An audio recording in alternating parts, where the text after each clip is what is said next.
Bonjour à tous et bienvenue dans cette nouvelle édition d'Église du Monde. On vous emmène en Ouganda, ancien protectorat britannique devenu indépendant il y a exactement 50 ans.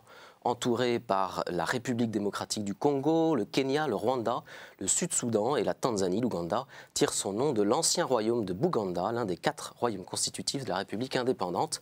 Depuis un demi-siècle, l'Ouganda est touché par de sortes de fléaux. Le premier, ce sont ces guerres internes qui ont fait beaucoup de violence et beaucoup de milliers de morts. On évoquera aussi dans cette émission l'armée de résistance du Seigneur de Joseph Kony, qui est poursuivie par la Cour pénale internationale pour avoir enrôlé notamment de force des soldats enfants.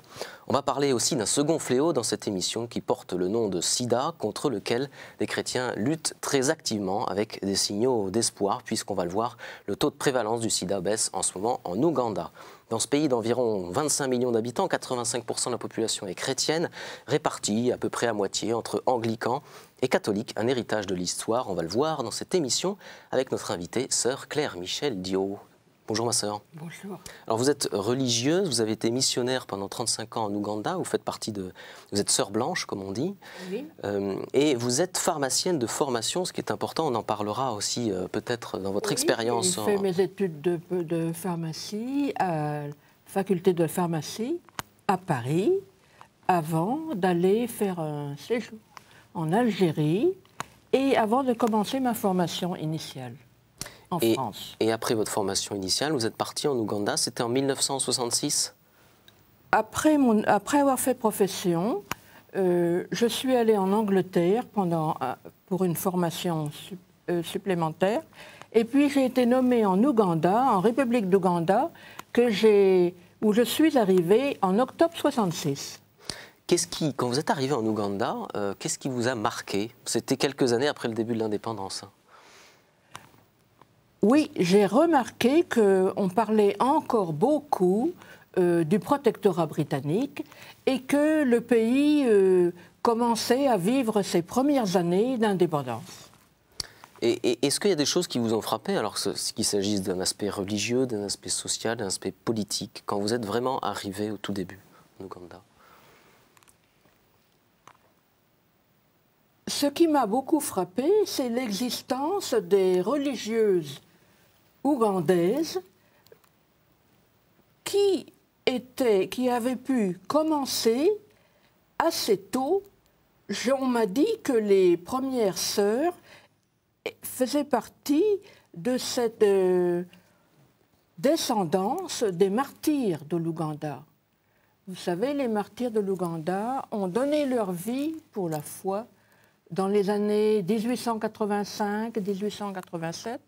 Et les sœurs Banabikira, filles de Marie, que nous avions accompagnées dès le début, ont célébré leur centenaire, ça c'est une petite parenthèse, en 2010. Ça veut dire qu'elles ont été fondées en 1910. Cela m'a impressionné de voir ces religieuses ougandaises qui avaient commencé si tôt à être engagées dans l'évangélisation de leur pays. Et ça veut dire que la mémoire de ces martyrs dont vous parliez était encore prégnante quand vous êtes arrivé? Oui, la fécondité des martyrs m'a frappée.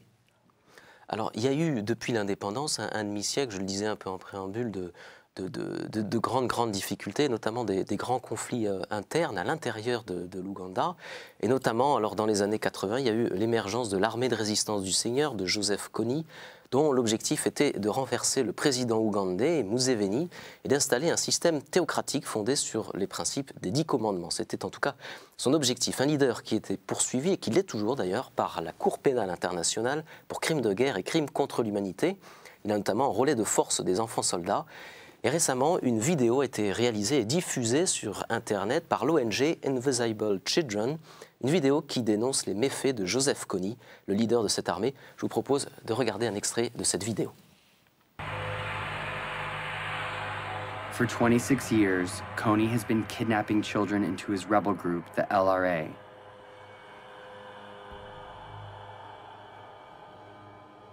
Turning the girls into sex slaves. And the boys into child soldiers. He makes them mutilate people's faces. And he forces them to kill their own parents. And this is not just a few children.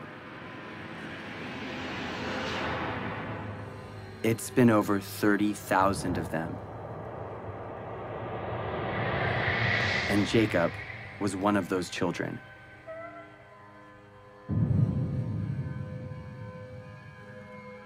As if Kony's crimes aren't bad enough, he is not fighting for any cause, but only to maintain his power. He is not supported by anyone, and he has repeatedly used peace talks to rearm and murder again and again. Kony, different times, proposed peace and then just regain strength and attack. This is the head prosecutor for the International Criminal Court. In 2002, when the court was started, their job was to find and demand the arrest of the world's worst criminals. Although there are a lot of warlords, murderers, and dictators in the world, the perversity of Kony's crimes made him first on the court's list. Kony is the first guy indicted by the ICC.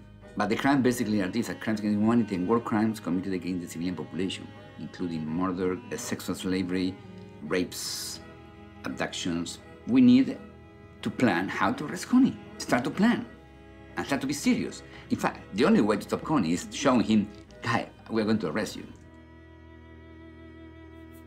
What do you think we should do about it? We should stop him. The criminal here is Kony. Stop him and then solve all the problems. We should stop who? Him. It's obvious that Kony should be stopped.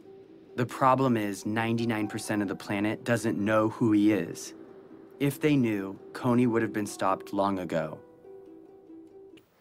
Sœur Claire Michel, une réaction à la suite de cet extrait de vidéo? Je voudrais signaler qu'en 2003, lors de mon dernier séjour en Ouganda, je faisais partie d'un groupe interreligieux pour la paix dans le nord de l'Ouganda. Et j'ai fait un voyage dans la ville de Goulou. Et avec mes compagnons, vers 18 h, dans la ville de Goulou, je me suis trouvée dans une situation assez difficile. Avec mes compagnons, nous étions absolument sidérés de voir arriver des enfants et des adolescents et des femmes avec des enfants qui arrivaient de la brousse, des villages environnant la ville de Goulou, pour se réfugier dans la ville afin d'échapper au kidnapping, aux enlèvements. Les garçons pour éviter de devenir enfants soldats et les filles pour éviter de devenir esclaves sexuels. Nous avons vu cette foule arriver et je les ai vus s'installer sur les trottoirs pour coucher à la Belle Étoile jusqu'au lendemain afin de fuir le danger. Parmi eux, il y avait des écoliers qui étaient assis et qui essayaient de faire leur devoir à la lumière, j'allais dire des réverbères. On a du mal à comprendre ce qui a pu se passer. Enfin, vous évoquiez des enfants. Alors en effet, les garçons étaient volés carrément pour devenir enfants soldats. Quel était le projet de ce personnage-là, Joseph Kony, qui est toujours je veux dire, poursuivi par la Cour pénale internationale? Quel était son projet précisément? Pourquoi a-t-il fait cette action? Je ne peux vraiment pas entrer dans le détail de ses motivations. Ceci m'échappe complètement. Ce qui m'échappe encore plus, c'est comment on n'est pas arrivé à le mettre hors de nuire après tant d'années. En ce moment même, ces troupes n'agissent plus beaucoup dans le nord de l'Ouganda. Encore un peu peut-être, mais pas beaucoup. Mais ces personnes-là, ces soldats-là, sévissent encore au Sud-Soudan, en République centrafricaine et dans la République démocratique du Congo, dans certaines parties. Cela demanderait des efforts concertés entre les différents pays pour trouver une stratégie. Alors, il y a eu une polémique à propos de la vidéo dont on a diffusé un extrait tout à l'heure, certains considérant qu'elle était caricaturale. Cela étant, le procureur de la Cour pénale internationale a lui dit que cette vidéo pouvait aider à l'arrestation de Joseph Kony et cette année, en parlant de cette année. Est-ce que vous êtes d'accord? Est-ce que vous pensez qu'il peut être retrouvé aujourd'hui? Et donc, d'une certaine manière, mettre fin aux agissements de ces troupes? Je ne veux pas entrer dans ces détails de procédure qui m'échappent. J'aimerais mieux vous dire que le travail pour la paix, cela demande une collaboration entre les pays concernés, les pays qui souffrent des exactions de Joseph Kony et consorts. Et je me suis trouvée engagée dans cette éducation pour la paix, dans ce travail pour la paix, et j'aimerais citer à quel point j'ai été impressionnée la même année, en 2003, au moment du même voyage, où j'avais été assez frappée par ces jeunes qui entraient dans la ville à 18 heures. Je me suis trouvée hébergée chez des religieuses ougandaises et soudanaises qui m'ont beaucoup impressionnée. Elles essayaient, avec une équipe œcuménique, des anglicans et des catholiques, d'organiser une négociation avec les rebelles de Kony en vue de leur faire comprendre que ce combat ne menait à rien. J'ai été très impressionnée par les risques qu'elles prenaient. Elles se soutenaient en communauté pour pouvoir faire ça et faciliter pendant la nuit l'accueil de quelques rebelles de bonne volonté, si on peut dire, qui osaient penser aux négociations pour parler de paix, ou pour parler de paix. Ça s'est avéré très laborieux. Ce que je veux dire en conclusion, c'est que le travail pour la paix, c'est très coûteux. On prend beaucoup de risques et le premier risque, c'est qu'on est critiqué par tous les protagonistes. L'Église, globalement parlant, a été beaucoup engagée sur ce combat pour la paix en Ouganda? Oui, certainement, je pourrais dire les églises. Les églises. Je veux dire les anglicans et puis l'Église catholique. Certaines personnes se sont beaucoup engagées pendant des années et ça s'est avéré très laborieux. Alors en Ouganda, il y a eu l'apparition d'un autre fléau, si je puis dire aussi, pendant cette deuxième moitié du XXe siècle. Et ce fléau, c'est le sida, qui touche l'Afrique en général, mais plus précisément aussi l'Ouganda. Je vous propose de le découvrir à travers un état des lieux de la situation, avec cet extrait d'un documentaire que vous avez peut-être pu voir d'ailleurs sur KTO. Ça s'appelle Ouganda, un traitement pour le sida. On regarde. Depuis plus de 20 ans, l'Afrique mène un combat sans fin contre le sida, la plaie du XXe siècle. Pauvreté endémique, pénurie, chômage, manque de soins médicaux structurés, prostitution des mineurs et des enfants, tout cela et bien d'autres facteurs ont été déterminants dans la diffusion de la maladie.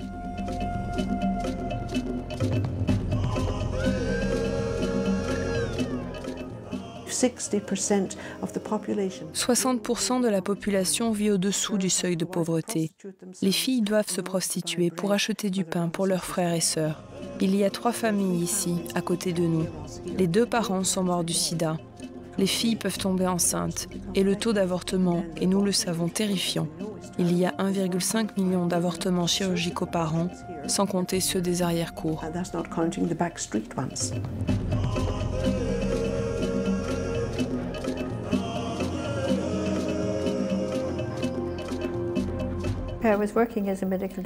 Je travaillais en tant que médecin obstétricienne et gynécologue lorsque SIDA est arrivé.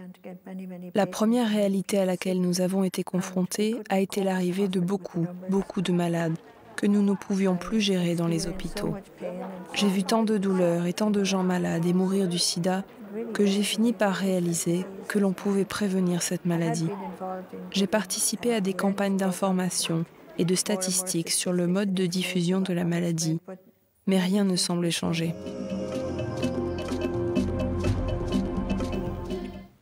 Sœur Claire Michel, vous êtes pharmacienne de formation. Expliquez-nous pourquoi, alors ça a été un peu évoqué quand même dans cet extrait de documentaire, mais pourquoi l'Ouganda a été autant touché par le sida? Quelles en sont les principales causes de ce développement que vous avez pu constater sur un plan du comportement et sur un plan peut-être aussi médical? Je dirais que c'est dans les années 80, 82, 83, je me rappelle qu'une maladie mystérieuse était mentionnée ici et là dans les hôpitaux. À ce moment-là, j'étais engagée dans un hôpital de Brousse. Et peu à peu, on a découvert de quelle maladie il s'agissait. Ce que je voudrais souligner, c'est que l'Ouganda, assez tôt, s'est mobilisé d'une manière courageuse et honnête afin de commencer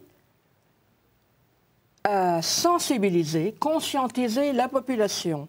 Quand vous dites courageuse et honnête, vous voulez dire quoi précisément? Enfin, qu'est-ce que ça signifie?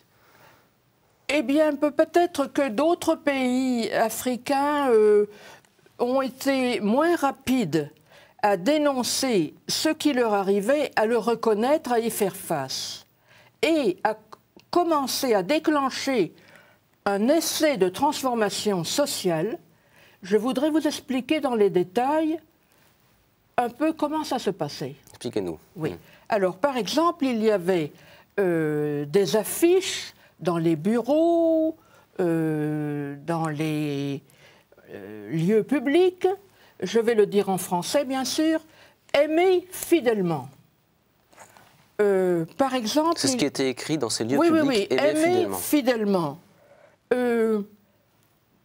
Limitez-vous à un partenaire. Soyez fidèle à votre partenaire. On voyait par exemple des affiches très bien illustrées, très parlantes. Un monsieur, à la fin de la journée, disait « Moi, je rentre chez ma femme et mes enfants, je ne vais pas au bar, où je pourrais rencontrer des dames qui me feraient des propositions. Je rentre chez moi et je m'occupe de ma famille. » On le voyait qui montrait de l'affection à sa femme et à ses enfants. Ou bien on voyait des jeunes filles des écoles secondaires qui disaient « Eh bien moi, je ne vais pas suivre les papagâteaux, je vais vous expliquer dans une minute ce dont il s'agit, je vais me concentrer sur mes études. » Des jeunes gens et des jeunes filles des écoles secondaires disaient « Le premier rapport sexuel, ça peut attendre.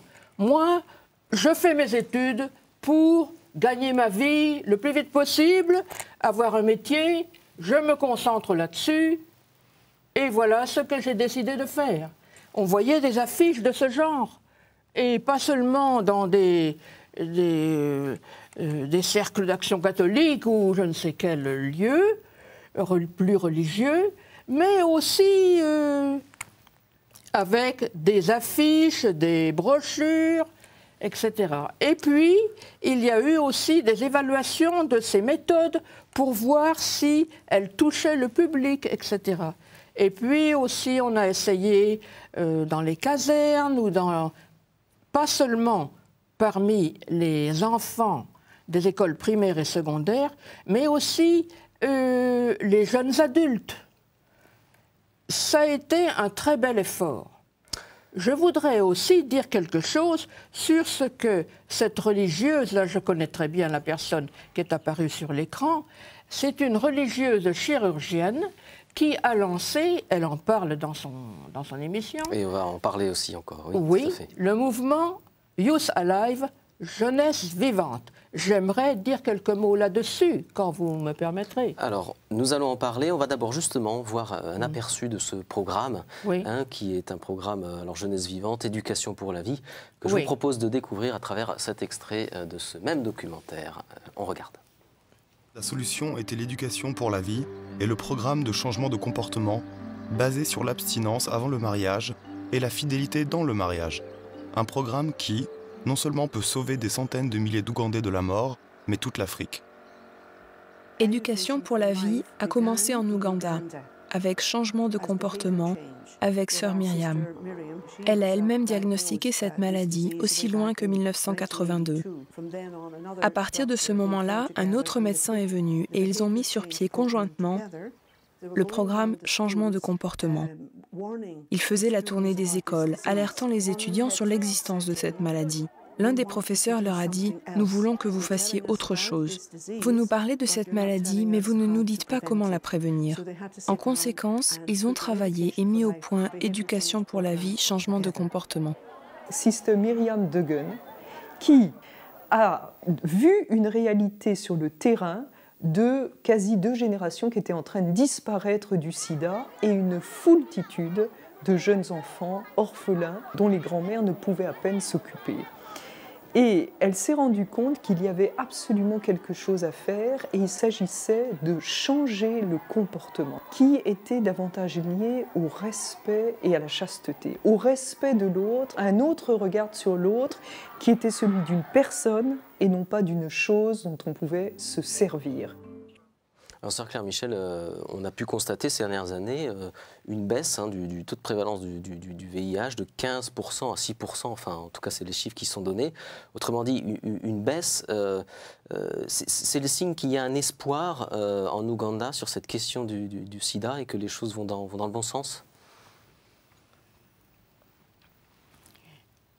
Oui, il y a eu une baisse du taux de prévalence. Mais l'année dernière, une de nos sœurs de là-bas, qui est engagée dans ce ministère, nous a fait savoir qu'il faut rester vigilant. Parce qu'avec la possibilité d'avoir des traitements plus performants qu'il y a quelques années, il y a le risque de faire moins attention, d'être moins vigilant. Donc une vigilance qu'il faut garder. Oui, j'aimerais ajouter un petit mot sur la méthode préconisée par... Très rapide. Oui. Cette méthode de changement de comportement et puis jeunesse vivante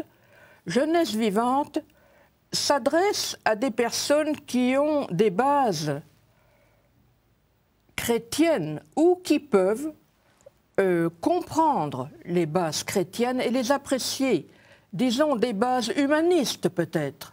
La difficulté fondamentale dans la lutte contre le sida, c'est qu'il faut être capable de s'adresser à toute une population qui n'est pas nécessairement prête à suivre ces valeurs. Il faut trouver une approche, changement de comportement, oui, mais cela devra être présenté de différentes manières suivant le public à qui on s'adresse. En effet. Alors, il nous reste seulement 2 minutes dans cette émission. Je voudrais juste qu'on puisse dire un mot et comprendre un petit peu le christianisme en Ouganda, qui est en gros, je le disais, pour moitié des anglicans, pour moitié des catholiques. Ça vient d'où cette présence de l'anglicanisme et cette présence du catholicisme en 1 minute 30, sœur? Oui, eh bien, nous avons eu la venue des missionnaires catholiques au XIXe siècle, et dans le même siècle, à quelques années près, la venue des missionnaires protestants de la Church Missionary Society, qui ont précédé, je pense bien, la venue des Pères Blancs. Il y a aussi les missionnaires comboniens qui ont fait beaucoup dans le nord du pays. Et aujourd'hui, comment... Tout cela s'est trouvé un peu à quelques années près en même temps. Et aujourd'hui, comment se passe, il nous reste 1 minute dans cette émission, comment se passent les relations entre les anglicans et les catholiques? Il y a eu de grands pas en avant, le travail est plus écuménique. Je me suis trouvée engagée dans le travail d'une pharmacie centrale écuménique, où j'ai travaillé pendant 12 ans, pour procurer des médicaments essentiels à tout le pays, les hôpitaux catholiques et protestants. On appelait ça l'écuménisme institutionnel. Je veux dire, puisque nous avons très peu de temps, qu'il y a eu de grands progrès dans le travail œcuménique et l'appréciation des chrétiens entre eux, ce qui n'existait pas au XIXe siècle et peut-être au début du XXe. Merci beaucoup, sœur Claire Michel Dio, d'avoir participé à cette émission sur l'Ouganda. Je rappelle que vous avez été pendant 35 ans missionnaire donc, en Ouganda. Merci beaucoup. Merci à vous d'avoir suivi cette édition d'Église du Monde. Je rappelle que si vous désirez la revoir, vous pouvez le faire sur notre site internet www.ktotv.com. À très bientôt.